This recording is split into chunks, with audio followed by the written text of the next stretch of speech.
Can't stop, won't stop. I can't stop, won't stop. I can't stop, won't stop.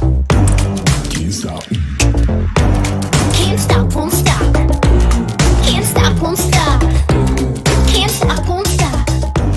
Can't stop.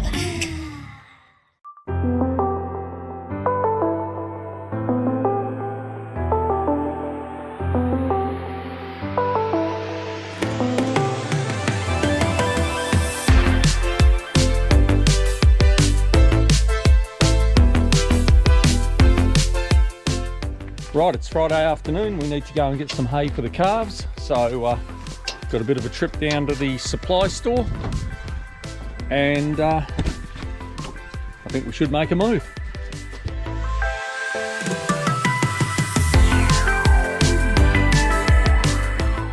Right, so here we are. Let's see if they've got some hay. Yep, looks like they've got some up there. Excellent. Right, there you go, we'll load it up.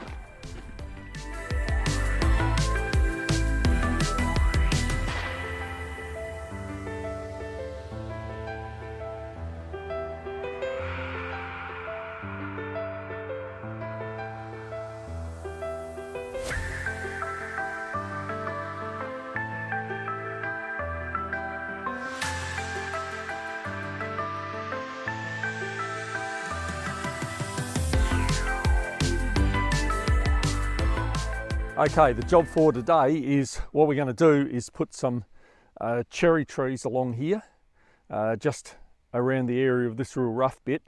There's some stumps in there that I haven't got out, so we can't run the tractor over it. So we'll just whack some fruit trees in there. They're ones that were over home, and the possums got to them, and the calves broke a couple of them. So what we're going to do is put them in here and try to rejuvenate them. This whole area here used to be a blackcurrant orchard. Blackcurrants everywhere, and on my left over here towards the NBN tower, it used to be apricots. So I guess we're getting it back to a little bit like it was by putting a bit of small fruit in over here. Right, well, we've got the holes dug. We've got 5 of them here, nice and deep. So what we need to do now is to make a mound at the bottom of the hole with some chicken manure, some potash and a bit of dirt so the roots can grow into, and we'll spread the roots out over it, and away we go. We'll be able to see then if we can rejuvenate these fruit trees. Okay, so this is what we've put at the bottom of the hole. Dynamic lifter, which is pelleted chook manure or chicken manure. And sulphate of potash, commonly known as SOP. Now I'll just go over and cover this up a little bit with some soil, and it'll give the fruit trees a nice little boost as they start to grow, with the roots growing down into the dynamic lifter and the sulphate of potash. Right, we've got them in. Pretty happy with that. We've got 5 trees in there. Now of course we've pressed the soil around the trees down pretty good, so there's no air gaps between the roots or anything. And one thing that you need to do is make sure that where the plant is grafted, you need to make sure that you plant that above the soil. You don't bury it up to here. You make sure that the graft is above the soil. So these are all in pretty good, and now all we need to do is to wait for spring to come, and let's see if they get any buds on them. Tell you what, it started out cold this morning, but it's a beautiful day at the moment here. Supposed to cut up a bit rough later, but we've got the main job done, and that was putting these fruit trees in today, relocating them. So I'm pretty happy about that. We're well ahead of schedule. What time is it? 10:38, so we better go back and have a bit of a drink.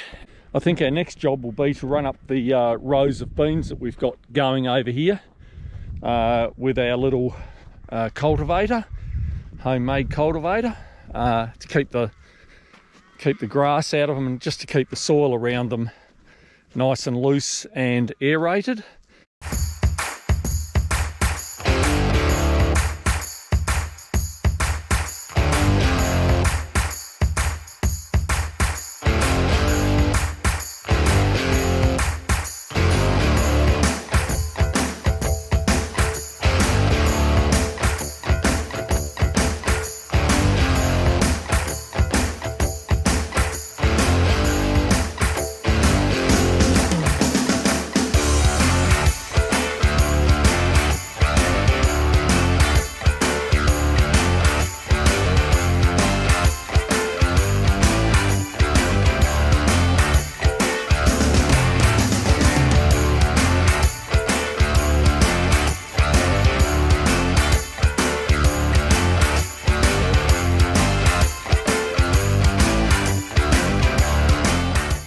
So that's another job done. We've successfully gone up the rows of the beans here and weeded them. We'll also aerate them and get them growing quicker. And I'm pretty pleased with the way that they've come up at the moment. So basically all I've done here is put some in for ourselves, and don't mind the young broad beans at all, with a bit of bacon. And hopefully in a few months' time, all these in here will be up and I'll be able to pick them. Lily's been over here in the vehicle with me all morning, asleep in the sunshine, so she'll be enjoying going back home and having something to eat, I guess. Let's have a bit of a peek in there at her. Yeah, she's still asleep. Anyway, we'll pack up here, head off home, have something to eat for lunch, and then probably head back over here and get a little bit more done.